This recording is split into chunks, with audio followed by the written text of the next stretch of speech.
Welcome to the Cenario Podcast, your guide to mental health and well-being. Each episode, we uncover practical tools, discuss expert insights, and explore how supplements can transform your mental health journey. Get ready to learn, grow, and thrive with us. Okay, so diving into something like narcolepsy and cataplexy, I imagine it can feel, a little intimidating. It's a lot to wrap your head around. And, reading through these sources, it really hits you how confusing and isolating these experiences can be. Absolutely. So we're here to unpack it all, Yeah. to make sense of these conditions, to pull out those crucial bits of understanding, hopefully leave you feeling a bit more in control, a bit more informed. Great. So we're tackling narcolepsy and cataplexy today. And at their core, they're chronic neurological sleep disorders that really mess with how the brain manages our sleep-wake cycle. It really does. Throws a wrench in the whole system. Yeah, it's like instead of that nice predictable pattern we're used to, drifting off, going through those later stages, deeper sleep, and then into REM sleep. Right. It's like narcolepsy just throws that out the window. It takes a shortcut. A shortcut. Straight to REM. Individuals with narcolepsy can just plunge right into that REM sleep. Whoa. And get this. It can even happen when they're wide awake. No way. Oh, yeah. That's a key piece of the puzzle here. Okay, so messed up sleep cycle, check. But then we've got these two main types, right? Right. Type 1 narcolepsy, which involves cataplexy and often a shortage of this brain chemical, hypocretin. Mm-hmm. And then we have type 2, no cataplexy, usually normal hypocretin levels. Precisely. So presence or absence of those sudden muscle weakness episodes and the amount of hypocretin seem to be the big deciding factors. Absolutely. And that hypocretin connection, especially with type 1, is really significant. This chemical, it's like the traffic cop of our sleep-wake cycle, keeps us alert, helps stabilize those transitions between being awake and asleep. And what's really fascinating is the current research looking at the specific T cells involved in this autoimmune attack that's happening. Oh, interesting. Yeah, it's like a detective story, trying to figure out why these cells are being targeted. So not just what's missing, but like why it's being destroyed. So let's talk about what it feels like to actually have narcolepsy. And, the sources really hammer home this excessive daytime sleepiness, EDS. But this isn't just your typical, I need another cup of coffee, kind of tired. No, not at all. This is an entirely different beast. We're talking about an overwhelming urge to sleep that just doesn't quit. Wow. And it can hit you even after a full night's sleep. Really? Yeah. And then you've got these sleep attacks. They can just come out of nowhere during any activity.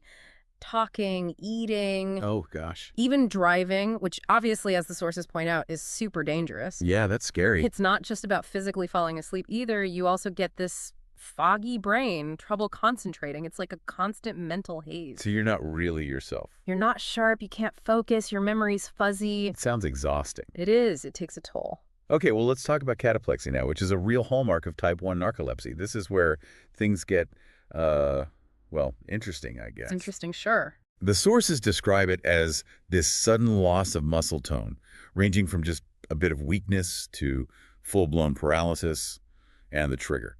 Strong emotions. Yeah. It's like your feelings have a direct line to your muscles and they can just turn them off temporarily. It can be anything, really. And how bad can it get? It runs the gamut. Sometimes it's subtle, like drooping eyelids, slack jaw, slurred speech. Okay. But in more severe cases, you can have a complete collapse. It's important to note, though, that the person is fully conscious throughout the whole episode. They know what's happening, but they just can't move.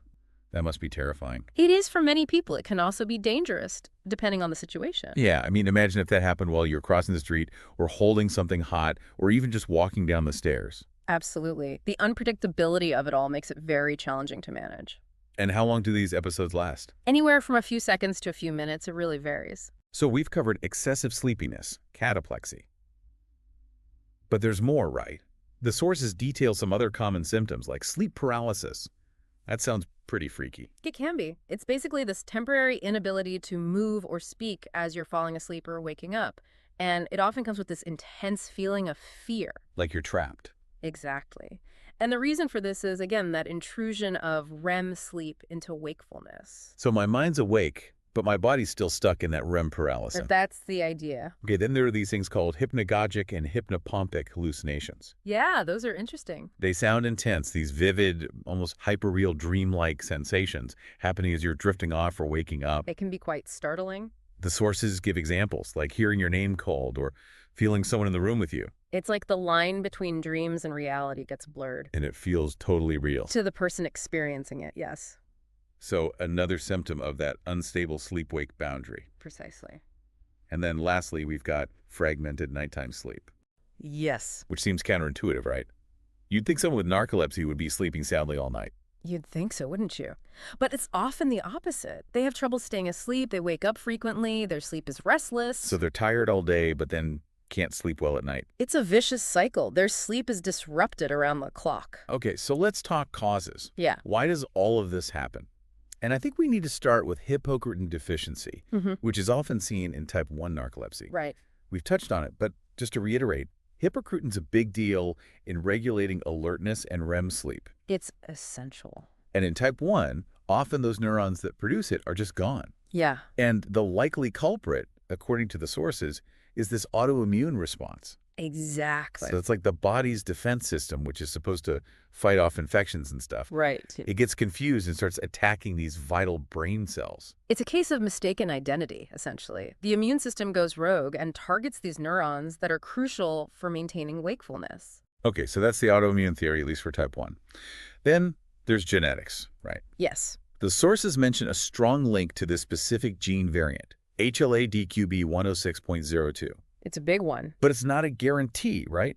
Having the gene doesn't mean you'll automatically develop narcolepsy. Not at all. It just increases your susceptibility or risk factor. So it's more like a predisposition. That's a good way to put it. And it's rarely just one gene either. It's more likely a combination of genes interacting with other factors. Like environmental triggers, perhaps? Precisely. The sources list things like infections like the H1N1 flu, high fevers, head injuries, intense stress.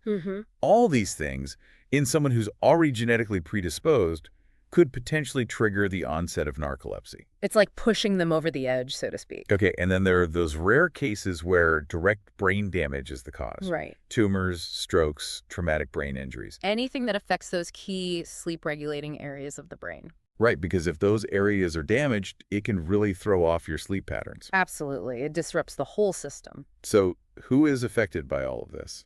It sounds like it can happen to anyone. It really can.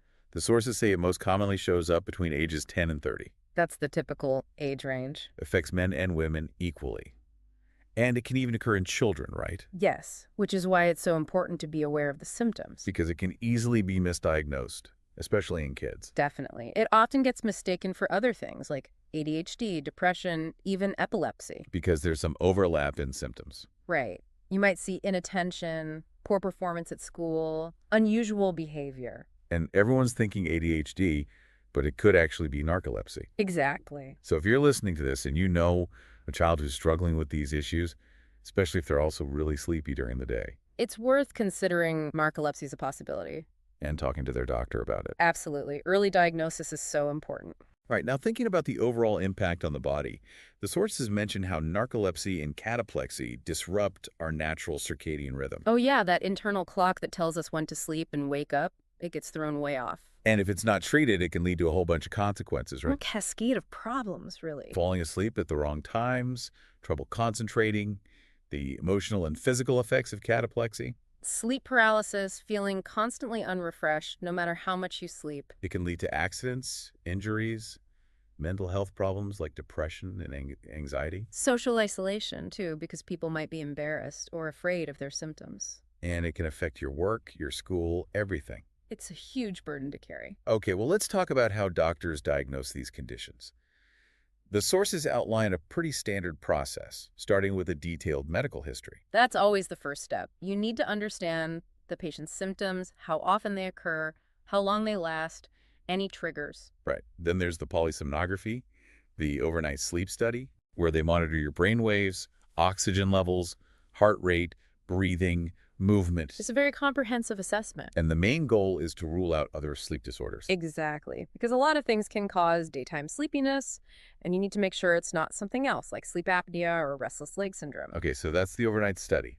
Then the next day, They usually do the multiple sleep latency test, or MSLT. Right. And this one measures how quickly you fall asleep during a series of planned naps throughout the day. And whether you enter REM sleep quickly? Right, because that's a key indicator of narcolepsy. That quick jump into REM sleep, even during the day, that's a hallmark of the disorder. And then lastly, there's this optional hypocretin test, which involves a lumbar puncture Right. to measure the levels of that brain chemical in your spinal fluid. It's a more invasive test, so it's not always done. But it can confirm type 1 narcolepsy, especially if cataplexy is involved. It provides more definitive evidence of hypocretin deficiency. Okay, so we've got a good grasp on what these conditions are, the causes, the diagnosis. Now, what about treatment? The good news is the sources emphasize that while there's no cure, the symptoms can be managed really well That's right. with meds, lifestyle changes, support systems. A multi-pronged approach. So let's talk meds first. The sources list a few different categories, starting with stimulants, things like modafinil, methylphenidate, Those are common ones. and they basically help promote wakefulness, reduce those sleep attacks. They give the central nervous system a boost, help people stay awake during the day. But they do come with potential side effects, right? Yeah, like any medication. You can get headaches, irritability, anxiety. Some also have the potential to be habit-forming, so they need to be carefully monitored by a doctor. Right, makes sense. Then there's sodium oxybate, also known as Xyrem. Ah, yes. The gold standard for cataplexy and fragmented sleep. It helps improve the quality of your sleep at night. It consolidates your sleep, makes it deeper and more continuous. And by improving nighttime sleep, it indirectly reduces daytime symptoms, including cataplexy. But it's a controlled substance, right? Yes, very strictly controlled. Yeah. And there's a very specific dosing schedule that needs to be followed precisely. Okay, something to discuss with your doctor for sure. The sources also mention antidepressants, specifically SSRIs and SNRIs. And those can be helpful for managing cataplexy, hallucinations, sleep paralysis. They affect the neurotransmitters involved in REM sleep, so they can have an impact on those symptoms. It's interesting that meds for mood disorders can help with sleep problems too. It highlights the interconnectedness of these systems in the brain. But again, side effects are a possibility. Yes, always something to be aware of.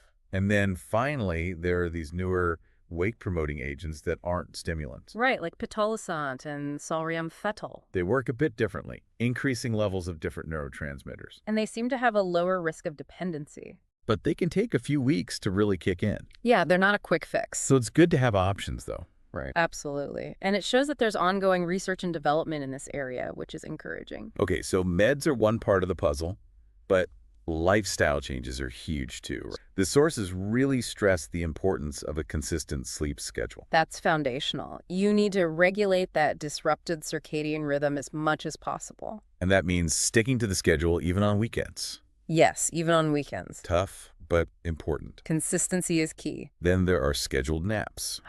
The power of a good nap. Short naps, 15 to 30 minutes, ideally during those times when sleepiness is worst. They can provide a real boost without messing up your nighttime sleep. And what about diet? Diet plays a role too. The sources advise against caffeine, alcohol, heavy meals before bed. Those can interfere with sleep, make it harder to maintain those consistent patterns we talked about. Makes sense. And creating a good sleep environment is important too, right? Absolutely. Cool, dark, quiet room, no screens before bed. All the usual sleep hygiene tips, but even more important for people with narcolepsy. Because every little bit helps when your sleep is already compromised. And exercise can be beneficial too, right? Yes, regular physical activity is great. But not too close to bedtime. Right. Avoid those intense workouts late at night. And then there's stress management. Stress can be a major trigger for a lot of symptoms, especially cataplexy. So things like deep breathing, meditation can help. Yeah, anything that helps you relax and manage your emotions. And it's interesting, that connection between emotional stress and cataplexy. It highlights the importance of that mind-body connection. Because if you can learn to manage your stress, you might be able to reduce those cataplexy episodes. Exactly. It's all about finding those coping mechanisms that work for you. Okay. And then there's the whole aspect of safety, education, and support. Right. Being aware of safety, especially when you're feeling sleepy. Don't drive when you're drowsy. Be careful around stairs, that kind of thing. Educating others about your condition. Teachers, employers, family, friends.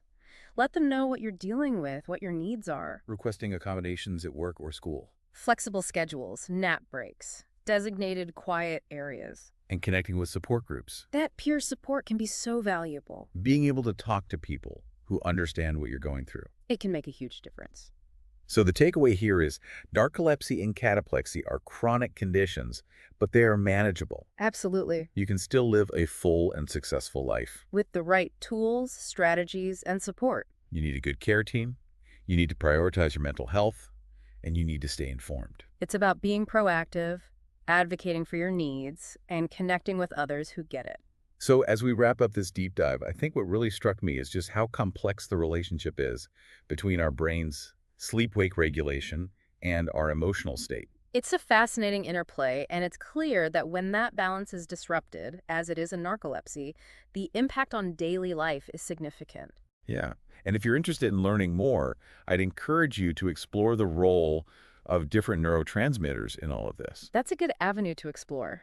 Or maybe think about how the demands of our modern society, with its constant pressure and lack of sleep, might be contributing to these issues. It's a complex issue with many layers. It certainly gives you a lot to think about. It does. Thanks for taking this deep dive with us. My pleasure.